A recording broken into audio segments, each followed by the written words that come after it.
हिमांशु के पास लिए चलते हैं। हमारे साथ संतोष शर्मा लखनऊ से जुड़ रहे हैं, क्योंकि लखनऊ की भी एंटी टेरर स्क्वाड इसमें लगी हुई थी इस पूरी गिरफ्तारी में। लेकिन सबसे पहले हिमांशु, दिल्ली पुलिस क्या कोऑर्डिनेटिंग पुलिस है इस पूरे ऑपरेशन के लिए? इंटेलिजेंस ब्यूरो की इनपुट के बाद ये जो जान मोहम्मद शेख है, इसके बारे में क्या जानकारी आ रही है? क्योंकि विनीत अग्रवाल जो एडीजीपी एटीएस है मुंबई के, वो कह रहे हैं इसे बिना हथियार, बिना विस्फोटकों के पकड़ा गया। क्या भूमिका है मुंबई पुलिस को पता नहीं अभी। देखिए, दिल्ली पुलिस का यह कहना है कि जिस वक्त गिरफ्तार किया गया समीर, जो जान मोहम्मद उर्फ समीर है, उस वक्त तो बॉम्बे से निकल चुका था और कोटा के पास चलती ट्रेन से पकड़ा गया।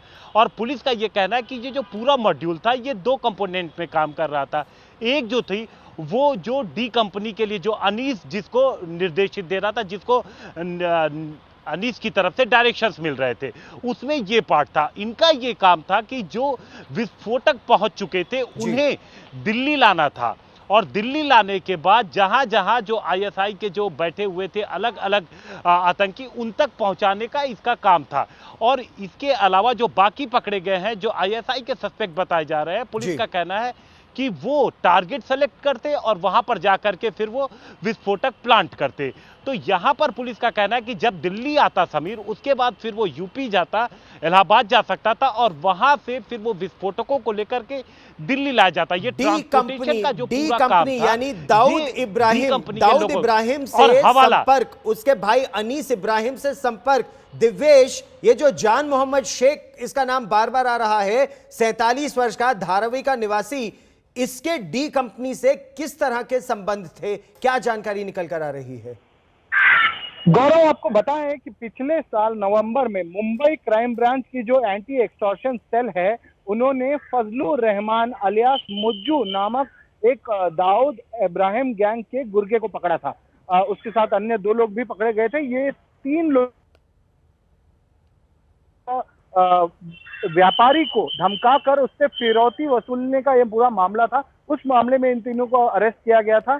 जब फजलुर रहमान से पूछताछ की गई, उसकी इंटरोगेशन की गई, ये पता लगाने की कोशिश किया गया कि कौन लोग हैं जो अब भी दाऊद इब्राहिम गैंग के लिए काम कर रहे हैं, उनकी एक लिस्ट बनाई जाए।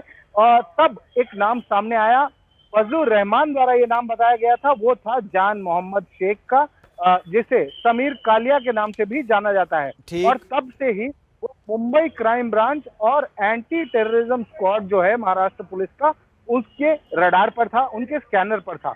पर आपको ये भी बता दें कि हमारे सूत्र जो मुंबई पुलिस के हैं और एटीएस एडीजीपी ने जैसे कि अभी अभी बताया कि किसी तरीके की कोई भी संदिग्ध एक्टिविटी सामने नहीं आई थी। इस बड़ी खबर पर आप भी नजर बनाए रखिए, क्योंकि ओसामा ये 22 वर्ष का है, जामिया नगर का रहने वाला है। लेकिन इसके अलावा संतोष, जीशान कमर, मोहम्मद अबू बकर और मोहम्मद आमिर जावेद, ये लखनऊ, इलाहाबाद और बहराइच और रायबरेली, मूलचंद, यहां के रहने वाले हैं। यानी जो 4 संदिग्ध आतंकवादी पकड़े गए हैं वो उत्तर प्रदेश के हैं। तो क्या उत्तर प्रदेश एटीएस और जानकारी दे पा रहा है? देखिए, यूपी एटीएस में अब तक की जो जानकारी मिल पाई, और हम आमिर जावेद के घर पर भी गए, तो सबसे अहम बात कि आमिर जावेद का जो ओसामा पकड़ा गया है, जो ओसामा जो पाकिस्तान ट्रेंड टेररिस्ट बताया जा रहा है, ये ओसामा आमिर जावेद का क्लोज रिलेटिव है। इसका प्रयागराज से कनेक्शन है, वही प्रयागराज जहां से जीशान को पकड़ा गया, जहां से यूपी एटीएस और दिल्ली स्पेशल सेल को आईडी मिली। ये आईडी हाईली सोफिस्टिकेटेड थी। यानी कि आज एडीजी लॉ एंड ऑर्डर से जब हमने बात की तो उन्होंने साफ तौर पर कहा कि जो प्रयागराज से जो आईडी मिली वो बहुत खतरनाक थी, और उससे अंदाजा लगा जा सकता था कि कितने खतरनाक मंसूबों के साथ ये काम कर रहे थे। दूसरी तरफ उत्तर प्रदेश का एक बार फिर अंडरवर्ल्ड कनेक्शन सामने आया है। जो जान मोहम्मद पकड़ा गया दिल्ली स्पेशल सेल के द्वारा मुंबई में रहने वाला, उसका एक दूसरा जो साथी था वो मूलचंद लाला, जो रायबरेली का रहने वाला है, जिसको दिल्ली स्पेशल सेल ने पकड़ा, ये सीधे जान मोहम्मद के संपर्क में था। ये दोनों ही लोग अनीस इब्राहिम के लिए काम कर रहे थे। अभी तक हालांकि जो मूलचंद लाला है, इसके बारे में कोई आपराधिक रिकॉर्ड नहीं सामने आ पा रहा है।